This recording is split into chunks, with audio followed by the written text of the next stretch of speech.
को ओवैसी को फ्लावर समझा है क्या? फ्लावर नहीं, फायर है, फायर। डरेंगे नहीं, झुकेंगे नहीं, हक की लड़ाई लड़ते रहेंगे। यहां तक हो गया कि मेरे कायद बैरिस्टर असदुद्दीन ओवैसी जो हक की लड़ाई लड़ रहे थे उत्तर प्रदेश के अंदर,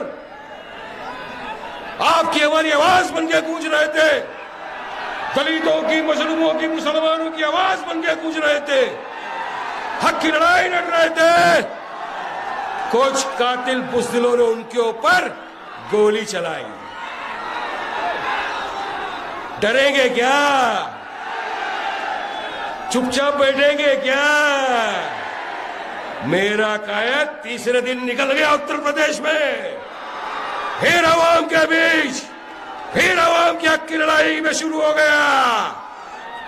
मैं बोलना चाहता हूं इन लोग को, ओवैसी को फ्लावर समझा है क्या? फ्लावर नहीं, फायर है, फायर। डरेंगे नहीं, झुकेंगे नहीं, हक की लड़ाई लड़ते रहेंगे, संविधान के दायरे में रहकर लड़ते रहेंगे, अपना अधिकार लेते रहेंगे। नहीं डरे, डर गए डराने वाले, मिट गए मिटाने वाले। आए फिर आपके बीच में निकल पड़े, उड़ गए उड़न खटोले से, अभी पहुंचेंगे आपके बीच, फिर वही शेर का धमाल। क्योंकि आवाज जाती है दिल्ली तक, लखनऊ तक। अखिलेश बाबू, आपको सवाल किया था पत्रकार ने हिजाब पे, आपने कहा मुझे सुनाई नहीं दे रहा। क्या कहा? मुझे सुनाई नहीं दे रहा। अब 10 तारीख को जब ये जनता जनार्दन आपको उठा के फेंकेगी, तब आपको सुनाई भी देगा, दिखाई भी देगा, और समझ में भी आ जाएगा कि इतने बरोस जिसका मैंने वोट लिया, जिनके लिए कुछ नहीं किया, वो ये ताकत अगर रखते हैं मुझे इख्तियार की कुर्सी पे बिठाने की, तो कुर्सी से लात मार के फेंकने की भी ताकत रखते हैं। ये मजलिस का पावर। और उत्तर प्रदेश भाजपा का राज हो या समाजवादी का राज हो, क्या हुआ इतने सालों से उत्तर प्रदेश में? आज भी मैं नहीं कहता, एनएसओ का डेटा बता रहा है कि उत्तर प्रदेश भारत का तीसरा सबसे गरीब मुल्क है, गरीब शहर है, राज्य तीसरे नंबर पे।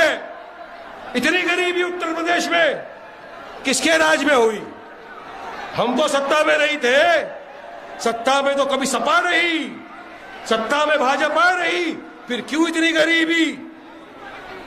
मोदी ने कहा 70 लाख युवाओं को रोजगार देंगे, मगर मिस्टर मोदी, वारिस पठान आपसे सवाल करता है, मेरे सवाल का जवाब दो। उत्तर प्रदेश का करोड़ों युवा आज बेरोजगार घूम रहा है, कब रोजगार मिलेगा उसको?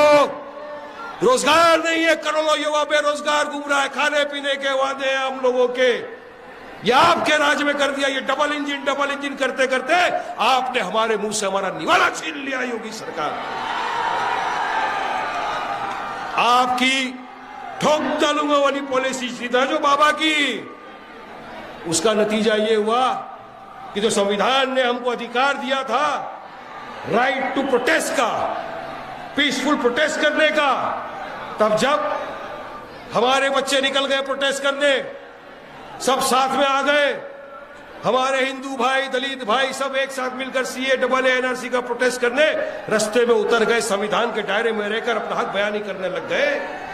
उत्तर प्रदेश में 22 लोगों को मार दिया गया गोलियों से योगी सरकार को।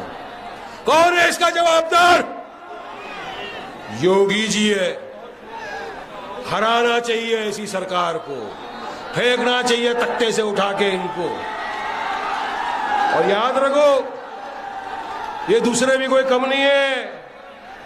ये एसपी, कांग्रेस, बीजेपी एक ही सिक्के के दो पहलू है भाई, एक ही थाली के चट्टे बट्टे। एक खुला दुश्मन है, सामने से वार करता है, हमको पता है, मगर ये छुपे हुए दुश्मन है जो पीछे से वार करते हैं। खतरनाक पीछे से वार करने वाले ये दुश्मन है मेरे भाइयों बुजुर्गों। यही वजह है कि आज उत्तर प्रदेश में हमारे पास पढ़ाई लिखाई के मामले में एकदम पिछड़ा हुआ है। हम हमारे दलित भाई बहनों से भी पिछड़ गए। क्यों? आगे नहीं बढ़ने दिया। एजुकेशन में आप ड्रॉप आउट रेट देख लीजिए, 12वीं तक कितने पहुंचते हैं देख लीजिए। 3 साल से 25 साल की हमारी बच्चियां कितना एजुकेशन ले लीजिए, 3% भी नहीं। क्यों ये होता है? मोदी बोलते हैं बेटी बचाओ बेटी पढ़ाओ।